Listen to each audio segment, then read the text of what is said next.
Hey everyone, so today I want to talk about the first part of the story of Abraham and Sarai, which later then they become Abraham and Sarah. But it's important to note who birthed Abram to understand the beginning of this new story, right? This new generation of people. So if you go to Genesis chapter 11, verse 27, I'm going to start there, but I want to backpedal as well, so just bear with me. The quote is, or the verse is, "Now these are the generations of Terah. Terah begot Abram, Nahor, and Haran begot Lot." And what they say, when they say begot, it means they gave birth to them, or I produced this, right? So Terah is the father of Abraham. Abraham also has brothers. But it's important to understand where Terah came from. To an extent, the whole lineage thing in the Bible is very much symbolic of the lineage you produce within yourself. It starts with Adam and Eve, it turns into Cain and Abel turns into Noah, then it turns into Shem, Ham, and Japheth, and the whole thing keeps going on and on and on. In my opinion, the entire world is not populated from incest from this family. In my opinion, it means is it's a development of the psychology that you have. Even though, let's say, I'll use myself as an example, right? My name is Michelle. I'm significantly different from the Michelle from when I was 5 to when I was 10 to when I was 15 to when I was 20. You were constantly dying and rebirthing new essences of yourself. You remain the same lineage, or you remain the same at your core, but the generation and the lineage continues, right? Every generation you live is a development of your psychology, is a development of your character. And every story in here slowly and progressively gets closer to the concept of enlightenment, okay? Abraham and Sarai, if you don't know, I'm just going to let you know, are given the words from God to fulfill a covenant, right? He says, "Come follow me, come to the land of Canaan, and what I'm going to do in return is provide you with the ultimate abundance." And what that is symbolic of is you following your intuition, dropping all the logic and the rationality you have in what you thought would give you your abundance in your life, right? And switching to following to your intuition, because you can force rationality onto your purpose, but your purpose chooses you. If you could choose your purpose, you could rationalize yourself there, but you can't, because there's going to be a conflict between your logical, rational mind, which is the left part of your brain, and your heart. And your heart will choose what it loves. If you could choose your favorite color, you can easily switch it from green to red, but you can't do that because the color green chose you. Right? So love chooses you, purpose chooses you, intuition chooses you. It will always choose you to express in an authentic way that is an archetype of God, right? That's why we have scientists, that's why we have artists, that's why we have actors, that's why we have politicians, that's why we have comedians. We're all chose to express different aspects of ourselves. But do you know how freaking complicated and complex it would be to have all of those expressions in one person? Right? That is the embodiment of the entire universe, okay? So all the zodiac signs in the sky, all the archetypes, the 12 characters, you are Aries, you are Taurus, you are Cancer, right? You love the lavish, beautiful things like Taurus. You are emotional and connected to your heart like Cancer. You are fiery and passionate and know what you want like Aries. You're a chatty Cathy, much like myself, like a Gemini, okay? These aspects of you will exist, but it doesn't define you. We are all of the archetypes in one. Okay, so with that being said, this lineage, this continuing of Abraham with Sarai is just getting closer to the resurrection of Jesus Christ. He's answering the calling of God, right? The answering to call to God that he's giving him, saying, "Hey, drop everything you know, follow me." And that is the point of the story. So you can embody it and interpret it to yourself, saying, "Yeah, I did have this weird calling, this weird intuitive feeling, but I just kind of ignored it."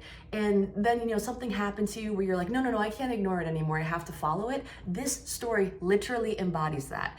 I'm going to explain Terah in just a second, but as a little spoiler, Terah is symbolic of your hesitation, okay? So going back, Terah is a descendant of Shem, and Shem was a son of Noah.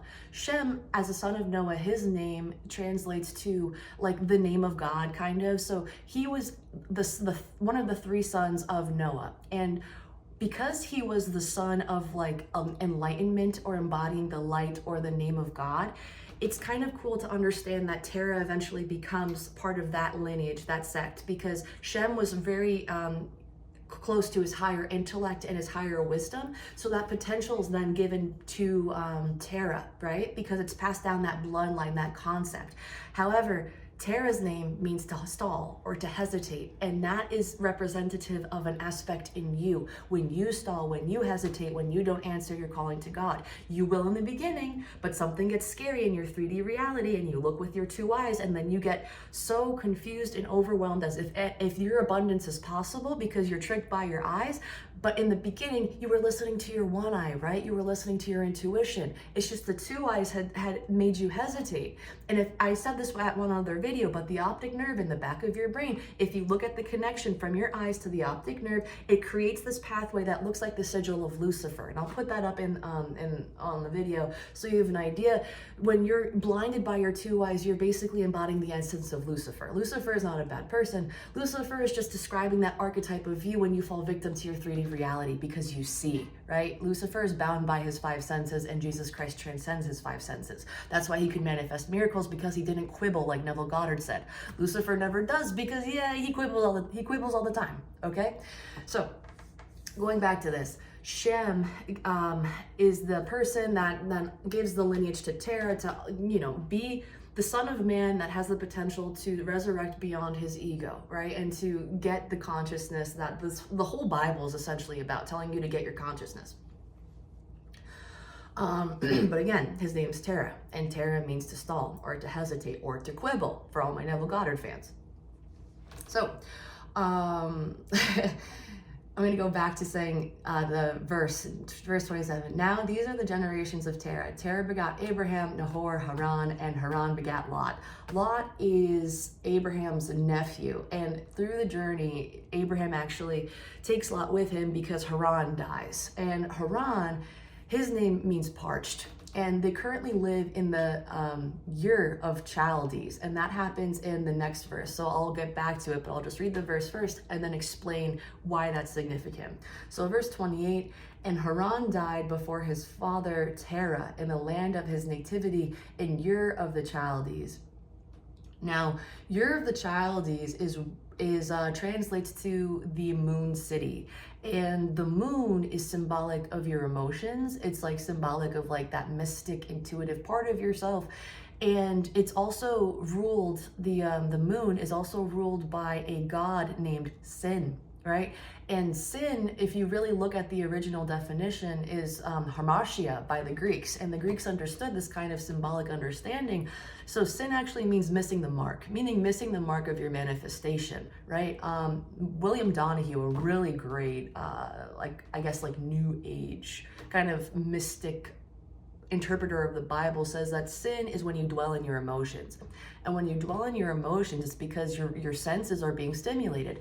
You don't get triggered, if you or you get triggered when you see something you don't like, when you hear something you don't like, when you touch something you don't like, when you smell something you don't like, right? All of these things, all of your senses will stimulate you to like or dislike something, right? And that's judgment. If you turn off your 5 senses and go within and meditate, you take no thought. And then you're not connected to your 5 senses. And that's what closing the closet door means, is shut the door behind you means in the Bible. It's close out everything you understand as reality with your 5 senses and go within.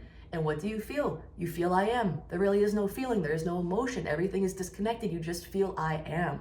And that's the point of, you need to be in that state of neutrality and not quibble, right? You need to have not an emotional reaction to what's going on in your life. You just have to know I am, right? And be the creator from that point of view. And that's a very stable foundation of neutrality to manifest the life that you're looking to have. Because again, what you love chooses you. If you feel like abundance is a very loving feeling, of course it wants you back. It's yours by divine right. And that's abundance in love, that's abundance in money, that's abundance in health, that's abundance in friendships, that's abundance in everything, right? We all want that. We're all very simple at the end of the day. It's just the modern world is very stimulating and makes it so complicated. We are so disconnected from ourselves. And we call it all diseases, and maybe there's some merit to it, but all we all are chemical reactions. So when you have improper chemical reactions going on in a test tube, what happens? The freaking chemicals explode and cause things to change color and like go insane. But what happens when you mix the chemicals properly? Oh, this like beautiful exchange of like energy, and maybe different colors start changing, but beautifully, not like inorganically and like disgustingly, you know, there's more harmony. So it's like when we have the proper chemical reactions going on in our body, we're stable. When we don't, we're significantly unstable. And when we're unstable, we create havoc in our life, because our life is dictated by our emotions and our thoughts and how we feel. So if we're consuming crap, if we're drinking water that has a lot of crap in it, if we are overstimulated and our brains are getting distracted, you're so disconnected from the peace that you are that there's no chance in hell a significant amount of people can just wake up like this. Like, we need to detox our reality through the mind, through the body, and through the spirit, and we need to get back to the idea of I am. So Haran dies in the city of Ur, and I just said that Ur is the moon city, right? Or the city of sin. So it makes sense that Haran dies, because Haran, his name translates to parched. He's parched of his life because he's constantly dwelling in sin, constantly dwelling in his emotions. But the city of Ur is not bad. It's actually, I've read somewhere that it was actually a land of like magicians or mystics. And the thing is you need to experience dark, severe emotions to have any concept of awakening, right? Like Eckhart Tolle, he felt extremely suicidal and wanted to kill himself. And then out of nowhere, he had this random question saying, who's that voice in my head? You know, and then that's what was the catalyst to him being one of these world-renowned people who's very much in the I am state. You know, he's just present, and that's what we all need to be. So it goes back to, you need to have these emotional reactions to catalyst you into your dark night of the soul, or whatever you want to call it, to then understand, oh, I created all of the crap that I was dwelling in because my perception of my reality was crappy, you know, and the world will only mirror back to you what you're emitting. And what are you emitting? Crap, you know. But when you start recognizing that and you change your track record, you say like, no, I deserve kindness, I deserve love, I deserve abundance, what's going to come your way? All of those things, you know. It's just a matter of being patient. And you know, even when you fall from grace and then you think you failed, learn from it. You're your best form of data. I also have a pair of tweezers. I don't know why I'm pointing with them. It's just kind of fun to hold something. So maybe I'll switch to something normal like a pen and not be a creep. Anyway, all right. So we have Abram's brother died in Terah, in the city of Ur in front of his dad Terah, and that's because his name means parched. And he's dying in the city of sin because he's overwhelmed by dwelling in his emotions. Verse 29, and Abram and Nahor took them wives. The name of Abram's wife was Sarai, and the name of Nahor's wife was Milcah, and the daughter of Haran, the father of Milcah, and the father of Iscah. Okay? All these names mean something. So if you want me to break it down, Milcah and Iscah are the daughters of Haran, the brother that passed away. Sarai means my princess or my lady, so it translates to that because God kind of chose Abram and Sarai together. Abram chose Sarai. Sarai represents the emotions. Abram represents the mind. The reason why is because any wife represents the emotions and any husband represents the mind. The man will always represent the mind, and the intellect. The woman will represent the emotions, the intuition, and the subconscious. We all have higher and lower natures of both of these things because we need polarities in order to exist. We need opposites to understand reality. Milcah means queen, so similar to Sarai, and Iscah means to behold, to gaze, or to look. Now, it's kind of interesting to note that Milcah, she has 8 kids with Nahor eventually, and Sarai, she will eventually have Isaac, but she's currently barren in the beginning of the story. Iscah is not mentioned later on in the text, but her name means to behold, to gaze, and to look. And it's very interesting that she doesn't have kids, and that's what her name is, because when you gaze, when you look, when you witness, you bear witness. And when you bear witness, what are you? I am. And I am is just I am. So it makes sense that it would not conceive and create. It already is creation. It is the ultimate creation. So she's mentioned once and it doesn't like come up again, which I thought was cool. So we have, let's see, that was verse 29. Yeah, so they took wives, and this is the what's it called? The convening of both the mind and the emotions and spirit. So now they come together in union, and they're ready to participate on a journey because they are one. All right, the dual aspects. You are you, and you are connected to God. You are your body. You are spirit. That kind of thing. So verse 30 goes to saying, but Sarai was barren, she had no child, which I had mentioned before. But being barren and eventually able to conceive, if you're taking this literally, it doesn't really make sense. You're like, how can somebody be barren and conceive? Or how can someone be a virgin like Mary and have Jesus Christ, like the Savior? That's kind of weird, right? And, you know, it's symbolic. It's all symbolic. So Sarai was barren because she represents the archetype of when you're disconnected from your spirit and your emotions and your intuition. She has the potential to do so, but currently right now in this story, she represents you when you're very doubting and you're very distracted, you're very disconnected from your source. So she has no child, she has no manifestation. That's why Mary has Jesus, because Mary was a virgin in thought, not virgin in her actual sexuality. I mean, whatever, potentially, but that's not the point of the story. The point of the story is a symbolic one. And because when you're virgin in thought, it means you're pure in thought. And of course, when you're pure in thought, what's going to happen? You're going to conceive a manifestation that's also pure, and that's what Jesus Christ is. So that is all just symbolism for you when you take no thought, when you have pure thought, when you feel connected to your emotions and your intuition, and you let go of your rational, logical mind, and you're just okay with yourself. Like Michael Sangler says, being okay. That will give you the most beautiful reality you could possibly imagine. You just have to trust and follow God and your intuition and your calling. Verse 31, and Terah took Abram his son, and Lot the son of Haran, his son's son, and Sarai his daughter-in-law, his son Abram's wife, and they went forth with them from Ur of the Chaldees to go into the land of Canaan, and they came unto Haran and dwelt there. Okay, so Terah takes all of the homies and they end up in a location or city called Haran. Haran is also the name of the brother who passed away, right? So it's kind of weird. The Bible will do things like that to make you get your attention. It's like, well, what does that mean? Why did they do that twice? It's not a coincidence. It's not supposed to be coincidences, because guess what? Coincidences gets your attention. And they say, you need to think about this. Don't just pass it over, you know? It is a coincidence in the sense of like, it's purposeful. It gets your attention. So what does it mean? Haran means parched, right? And Terah means to stall. So Terah here is fulfilling the archetype of listening his intuition. He was not called by God. It just says Terah went to Canaan. And Canaan is the land flowing with milk and honey. And the land flowing of milk and honey is similar to your pituitary and your pineal gland secreting this kind of fluid that goes down your spine and goes back up your spine to then hit your pineal gland to have a kundalini experience, okay?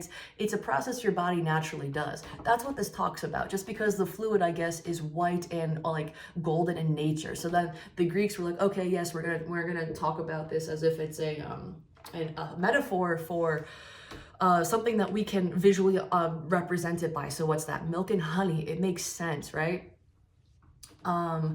So these guys, Terah, he stops in Haran because his archetype is to stall, is to hesitate, similar to you when you stall and when you hesitate. When you answer your calling and you want to go to Canaan because you understand Canaan intuitively is the end goal for your abundance and what you're meant to do in this life, but you hesitate and you stop because you're blinded by your two eyes, your senses. Something about your senses threw you off. Either you heard something from somebody, you saw something somewhere, you felt something, you smelled something, you tasted something, something turned you off and disconnected you from God and made you have doubt.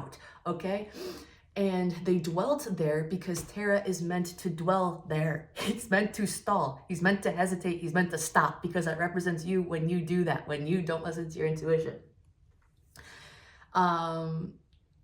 And then verse 32, it says, and the days of Terah were 205 years, and Terah died in Haran. Okay, so Terah dies in Haran, the place of being parched, and his name means to stall. So what does that mean? It means when you parch yourself from listening to your intuition and you stop and you hesitate, what happens? You parch your soul, you parch your emotions, you parch your subconscious. You are a shell of a human being because you're trying to think rationally, but the intuition and the spirit is not a rational thing. It is a compass that comes within you and floods you with information for what only you're meant to know at that time, and you're meant to have faith and go forward, right? That's it. You can't, the mind does not like intuition because intuition doesn't have an end goal, right? You can't foresee the end goal. You don't know how it's going to happen. It's not practical. So the mind is meant to protect the body. And if the mind can't assess an outcome that's going to happen to you, is going to pursue or presume it's a threat, right? So it makes sense. You know, your crazy thoughts are there to protect you. But if we don't understand that that's what that's about, it means that we get lost. We get very lost. So we have to become aware. And when we think like, oh man, you know, I'm getting very stressed and very, very doubtful, all of these things, even though it feels so right, it's because your mind is trying to rationalize an outcome and it can't understand it because that outcome is coming from God, not from your own choice of logic with your left side of the brain. It's coming into the right side of the brain. God will come into the right side of your brain when you take a shower, when you go for a walk, when you drive your car, when you take no thought. It says multiple times in the Bible to take no thought, okay? And the whole point is to go within and to meditate and to close the door and to just understand I am, to practice I am. And when you can become the observer, when you can do the workbook studies that A Course in Miracles will suggest to say, hey, you know, this thing, what is this thing? And I look at it, and if I was somebody who was asleep, I'd say a pen, duh, you know? But really, I gave it that meaning. So if I give it the meaning, it means it's an ego construct of my mind. This existed far before anything else, like, or not far before anything else, but like, this existed before I knew of it. And because somebody else gave it a definition, I'm just buying what they think it means. And because another ego came up with it, it doesn't mean that it's real, right? It doesn't mean that that's the actual truth of the matter or the reality. I heard something once where it was like, there was a little boy and he looked up into the sky and saw this beautiful flying thing and was like, Dad, what is that? And the dad was like, oh, that's a bird, son. And basically the gist of the story is that was the last time the child saw a bird. Because as soon as you label something, you take the magic out of it, the wonder, the awe of creation. And the point is to take no thought, to not have judgment, and just to observe everything, right? So he dies, Terah dies. The man who stalls dies in the place of being parched at 205 years old. There's numerology in the Bible, and it's all very specific to one meaning. It's all very specific to like one idea. And that idea, like the only reason why I say that is because like on Reddit, on Twitter, on all this stuff, people will give you a different definition for literally any number. They'll be like, oh my God, 1111 means like marriage or winning the lottery or like this or that or like the Lionsgate portal or like whatever the fuck. And maybe there is a lot of merit to it, you know? And who am I to judge or to say I know it all? But the thing is these are other ego constructs similar to the pen, right? Similar to labeling a bird. The point is for you to make the decision, because the first Hermetic principle is the universe is mental. So if I give my mental power away to believing somebody else's mental state, what happens? They are my God. And that is an obstruction of the first commandment, that is, thou shalt have no other gods before me. I decide, right? When you say, I am God, it means you bear witness to your divine power. We were all made in God's image. So the point of being here is to express as God, right? Not to be in awe of somebody else being God. That's essentially the entire crowd of being awe of Jesus Christ. And Jesus Christ had said, what I can do, you can do better. And he essentially wanted to shoo these people away. And he's just like, stop thinking I'm some master. I'm not. I'm you. You just have to wake up. And that's the point of all of this, is nobody is inherently special. We're all born with the same divine power. It's just a matter of practicing and going within.